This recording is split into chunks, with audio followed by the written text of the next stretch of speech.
Hey gang! Today we're going to do a tutorial on how to condense the size of your Pro Tools session and get it ready for mix prep or to send it to some other engineer or producer who wants to work on your track. So a couple things we need to talk about in that process to kind of get us moving on. So let's just jump right in. I think it's a pretty simple process. We should have this done in well under 10 minutes for each tune. So first things first, we need to go to File. We're going to Save Copy In. Save Copy In allows you to save as much or as little of the whole session that you have currently, and save it somewhere else, and it doesn't disturb the other file at all. It's not a save as, because the save as is just the session file. Save Copy In allows you to save audio files and basically build a whole separate session based on the one that you currently have. It's super helpful. So that's what we're going to do. We're going to go over here to Save Copy In. We're going to save the latest version, and then we're going to have it in WAV files. The session was tracked at 48 kilohertz, 32-bit. We're going to maintain that, so keeping it at 48, 32, and we're going to go to All Audio Files. We would like to save all the audio files. And I guess the kicker here is I only want to save the main playlist. This is something for me personally, especially when I'm receiving sessions that need to be mixed. I don't really care about your playlist information. That information should have been sorted out long before it got to me, right? So, and I think most mix engineers prefer that as well, right? And especially if you're sending, let's say you're sending it to a collaborator as well.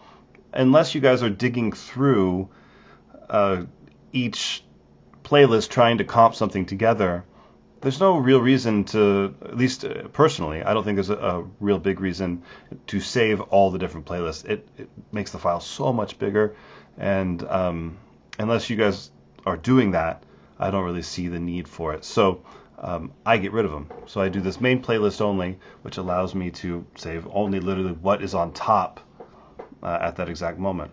So that's it. We're going to hit OK. We're going to name it something important. So in this case, I'm going to call it Chaos MT Mix Prep. I'm going to save it at the root level of this hard drive. Hit save. Should take just a second. And bingo, we're done.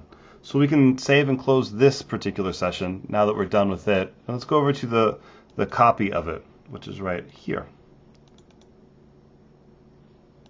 We want to do this just so that we always have a step backwards as well. So in case you mess something up in the prep, you can always go back to your original tracking session or editing session, with whatever version that you're working on, to maintain that particular file structure. So yeah, from here you can see it's exactly the same.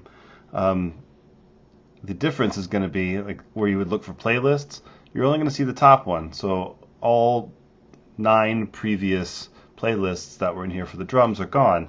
Same with the bass, so we're just down to what was on top.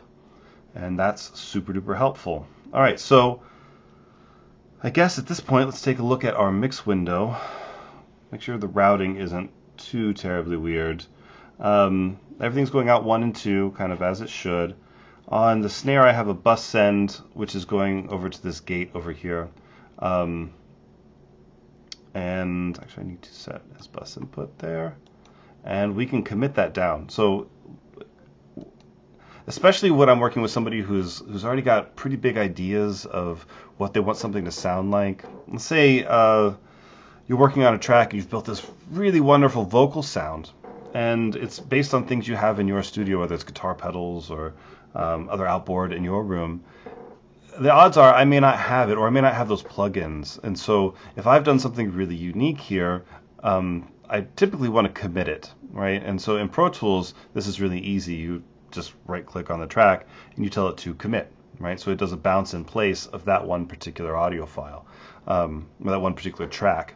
And that's it. So I'm going to go ahead and do this here. That way you can see the process. So again, if this was a vocal sound or something like that, it would be super easy. You would just grab that particular vocal or that auxiliary that has the effects on it, and you can print it just like that. It's super fast. So we're going to do that really quick. Over here, going to commit the selected track. We're going to have it copy the group assignments and the sends. We don't have any sends on there right now, but group assignments is really important because if you've already got groups assigned, in this case it would be part of the drum group. If I don't have groups assigned, then I have to go back to the drum group and re-add it to it. So I just have it do it all at once. We'll have an insert after the last track, and the source track, which is the one that we're actually having it, we're doing the commit to. I'm going to have it delete that track because I don't need a duplicate of it. And we're going to do it offline. So we press OK. Off it goes. That's that. So you can see it's committed our dynamics processing there, and I can get rid of this bus send. Nope. There we go. Perfect. So nothing crazy here. We actually don't need this track, just a reference track for me. I'm going to delete that, and then everything else looks pretty good. I'm going to hide the click, hide and make inactive. Any engineer typically knows if you need to come back over here and turn the click on, and a mix engineer usually doesn't, but they can right click on the file up here and you can say show and make active, or just show, or just make active. So I'm going to hide and make inactive again. So there you go. Mix side looks pretty good. Go back to the edit window. You can see that our print here on the lo-fi drum sound, we've got a little hangover here. So I'm actually going to turn the drum group off real fast, select this guy, excuse me, come down, and sorry, 1 second, come down, and I'm going to go ahead and trim up that clip so they all kind of start and end at the same spot. And the only other thing I need to do over here is find the end. So it looks like all the audio files are faded by here, by this location. I'm going to go ahead and call that end. All right, so I've got a memory location there, and I'm going to make a selection from the first memory location to the last one. And to make a selection while doing this, you hold Shift while doing the key commands. And the key commands for memory locations are period on the number pad, whatever number the memory location is, and that's right here. So I'm going to go from 1 to 8. So period 1 period, then I'm holding Shift, period 8 period. Now I've made a selection from the top of the tune to the end of the tune. Okay, so and at this point I'm going to select all of the audio files and I'm going to consolidate them. So consolidating just makes whole files for the length or more or less the duration of that selection. Okay, so if you are, for instance, a Pro Tools user and the guy who's mixing, or girl who's mixing, is in, I don't know, Logic. So at this point, once they're all consolidated to be the length of the session or the length of the selection, which, you know, in my case, I have 2 bars at the front and then an extraneous number at the end just to make sure that we're free and clear of all the fades. I can export that. Shift Command K does this, right? And I could have it export whatever I want. In this case, it'd be 32-bit, 48K. I would choose a, oops, let's just go to the desktop, create a new folder. We'll call it Chaos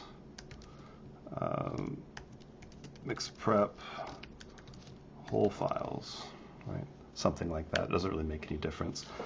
Press open and make sure my destination is correct. Press export. It just kicked all those files out, right? So over here at the desktop, oops, those are all of our files. Okay. You'll notice that they're all more or less the same size. These 37.7 megabyte, those are just mono files as opposed to stereo files, which are the 75 megabytes. So that's, if you're going to send it to somebody not using Pro Tools, this is how you do it. You just take this one file, probably zip it down, and then upload it to however they want it uploaded, right? And then if we're staying in Pro Tools, we've got our whole session nice and consolidated. It looks really pretty. I'm going to come over to our clip list here, and we're going to get rid of any unused files. So let's Shift Command U. You can also go up to this little triangle up here, select unused files, again Shift Command U, and then we're going to clear any of those, right? So Shift Command B does that, and we always want to delete. All right, remove just removes them from the session. Move to trash is non-committal. It literally just moves it to the trash bin of your computer, and delete is serious. It's gone. There's no undo for this. But since I'm confident in what we're doing, I'm going to do that. I'm going to hold Option because there's more than one file, so it means to do it to all of them. And so you can see here on our clip list, these are all bold, which means that they are whole files, and they correspond to the whole files that are sitting right here in our Pro Tools session. That's that. The last thing I like to do is delete any extraneous hidden audio or any tracks. So these guys right over here, they're not doing us any good. Oftentimes, if you had them there, for instance, if you sent it to me, I would then probably have a question for you. What are these files? Are we using them? What's the deal with them? Okay, so we're just going to delete them. Right-click, delete. Yep, those are all gone. So now just the tracks here match just the tracks in Pro Tools with the exception of the click track, which is, we can show or hide right there. Groups, if you would like to maintain your group structures, you can. If, you know, for the most part, this doesn't bother me when somebody sends me things with groups. I tend to get rid of them, but it's not a big deal either way. If you want to get rid of a group, you just right-click on it and go to delete. So I'll delete the tracking group because that clearly has nothing to do with what we're doing now. So that is it. This is a very well prepped session. I would be super happy to receive this, and I think anybody else probably would as well. So I'm going to save it, I'm going to close it, and let's take a look at what the size is. Okay, so 1.4 gigabytes. Oh, sorry, that's a whole different thing. 1.4 gigabytes is the size of our the whole files, right? Let me pull up the 1 terabyte drive here where we're looking at the mix prep session, excuse me. 3.46. Okay, 3.46, that's still 2.1, 2.2-ish gigs smaller than the tracking session. All right, so that will massively increase your speed at upload, right? So there'll just be less information to send to this person.